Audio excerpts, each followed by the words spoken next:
himself. That's what he said. I interviewed both fighters, all right? So I'm looking forward to airing some of that for y'all to hear. Before I get into sports, however, we all know how I started off the show yesterday in the aftermath of conservative pundit and Charlie Kirk being assassinated, shot in the neck, and killed just a couple of days ago. I've said what I had to say in regards to that because obviously all of us need to come together as a society. Just giving you the latest update. The person who is alleged to have shot him has been found.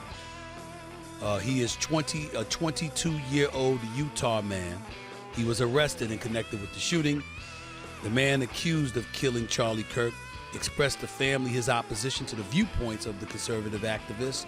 The authorities said Friday in announcing an arrest and a targeted killing that raised fresh alarms about political violence in the United States of America. His name is Tyler Robinson.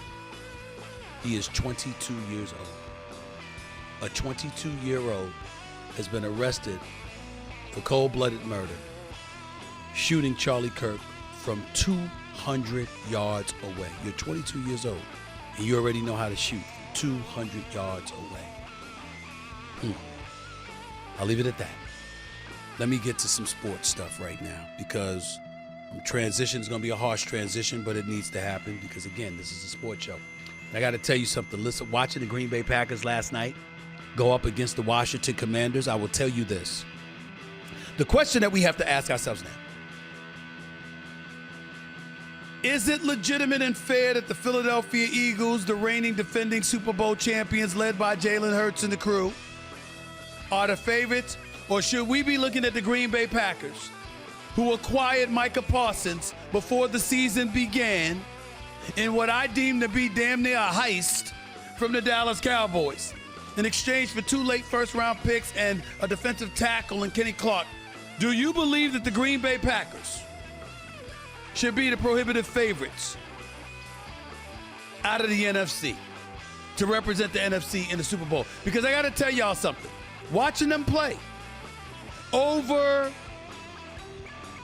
the first 2 games of this season, I will say that we need to look at them a little bit differently. This was a top 5 to top 6 defense in the NFL last year in terms of scoring and in terms of total defense. That much is true. But what we have to recognize is that as we look at them right now, there's speculation that we're looking at the best defense in the National Football League. That's what people are speculating about. We've heard the Giants defense was going to be a little good. We've heard the Houston Texans defense was going to be pretty good.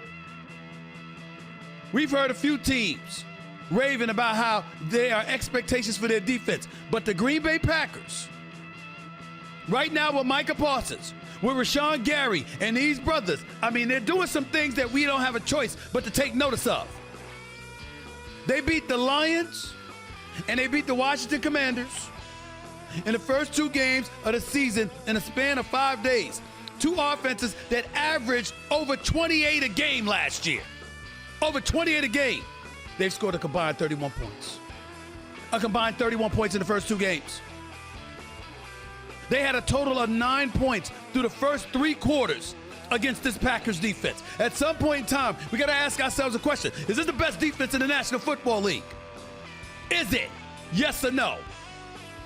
Because if their defense is as elite as we suspect it is, with those boys hunting and averaging 4 sacks a game and holding opposing running backs to under 50 yards a game and holding total offenses to under 240 yards a game, to have teams averaging 15 points a game against them. This is an elite defense right now. That's how they're looking. That's how they're looking. And if we're looking at it from that standpoint, we got to start asking ourselves, should they be the favorites to come out of the NFC? Last year was last year. Philadelphia had some losses in the offseason, the free agency. But it doesn't mean, could that mean that their defense is a bit touched? And as a result, we shouldn't expect from them what we anticipated and expected from them last year, which would elevate Green Bay in our eyes? I'm looking at Green Bay, the Philadelphia Eagles, and the Los Angeles Rams as the top 3 teams in the NFC. Top 3 teams in the NFC. Tampa Bay, you can make an argument that they should be in the mix because Baker Mayfield's been balling and Todd Bowles knows what to do with the defense. Okay, that's fine. You can sit up there and look at Detroit and say it was just one game against Green Bay. That's an aberration.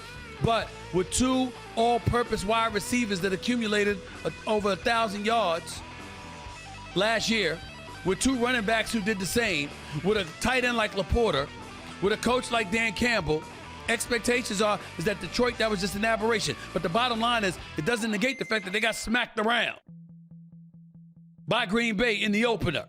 So I'm looking at them right now, and I got some legitimate questions about Green Bay. I'm looking at a Jordan Love. Will he evolve into a top 5 quarterback in the National Football League? Have my researchers do some homework. I'm looking at him right now. Through 2 games, he's completed 66% of his passes. He's thrown for 480 yards. He's got 4 touchdowns, not a single interception, and he's averaging 9.1 yards per attempt. By the way, with a passer rating of 120. This is who Jordan Love is. This is what he's bringing to the table. This is all the stuff that's going on. We can't escape this. We cannot escape it.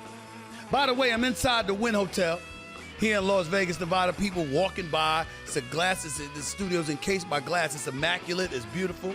SiriusXM studios inside the Wynn Hotel. For everybody that's walking by there, I might have a surprise for y'all. So if you stop by and you're peeking in the window and you're looking at me and you're wondering, what surprise may I have for you? All I can tell you is this. It might be a good one. You might want to stick around because I might bring you in studio to give it to you. Stay tuned. Stay tuned. 888 Mad Dog 6 is the number to call up. That's 888-623-3646. You're listening live to the Stephen A. Smith Show, SiriusXM, Mad Dog Sports Radio. Answering these questions about Jordan Love compared to Jayden Daniels. Jayden Daniels, listen, let me say this. The brother's a stud, only his second year in the league. We all know he can play.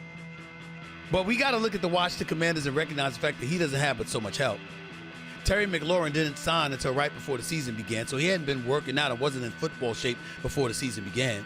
Then you got Deebo Samuels, who's still a quality NFL player and a hybrid dual threat out of the backfield or at the wide receiver spot, particularly in the slot. You got to look at it from that standpoint and say, okay, you got some weapons. These are not elite weapons.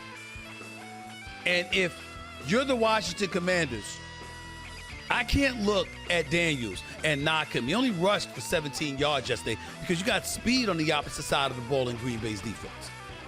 That was the second fewest of his career. Washington, by the way, fell to 0-4 when Daniels generates fewer than 25 rushing yards, by the way.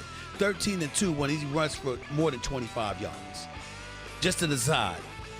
But I'm just looking at some of this stuff, and then you lost Austin Eckler. You know, he's got a torn right Achilles. That's how it looks anyway. Undergoing imaging that's scheduled for today for confirmation, by the way. But he's 30 years of age, and he's got a torn right Achilles, it appears. As Washington coach Dan Quinn said about the potential season-ending loss to Eckler, he said that will be significant. He provides a lot of unique things for us. Duh, you're damn right he does. So that's not a good thing. That's not a good feeling. Make no mistake about that. They've got some things to work out. But I'm not going to point the finger at Jayden Daniels.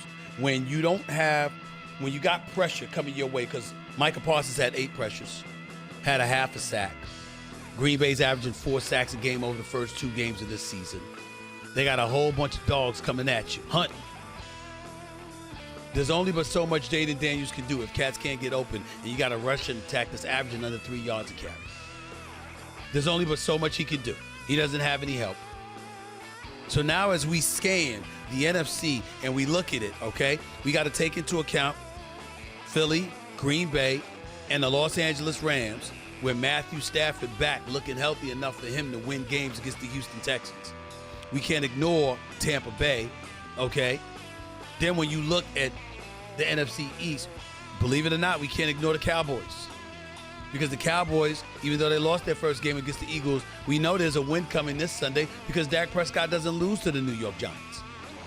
The last time Dak Prescott lost to the New York Giants was 2016. Ever since then, against them, he is 13-0. 13-0.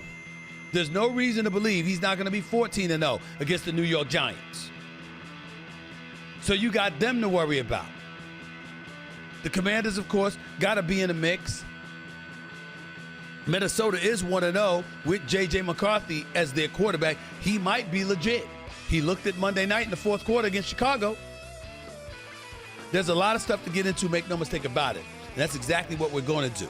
888 Mad Dog 6 is the number. Call us 888-623-3646. You are listening live to the Stephen A. Smith Show, Sirius XM, Mad Dog Sports Radio. Back with your calls and more in a minute. And by the way, keep this in mind. The one and only Dana White, president of the UFC, foraying into being a boxing promoter, is overseeing this fight coming up tomorrow night in Las Vegas at Reliant Stadium. Canelo Alvarez versus Terrence Crawford. In a few minutes, Dana White will be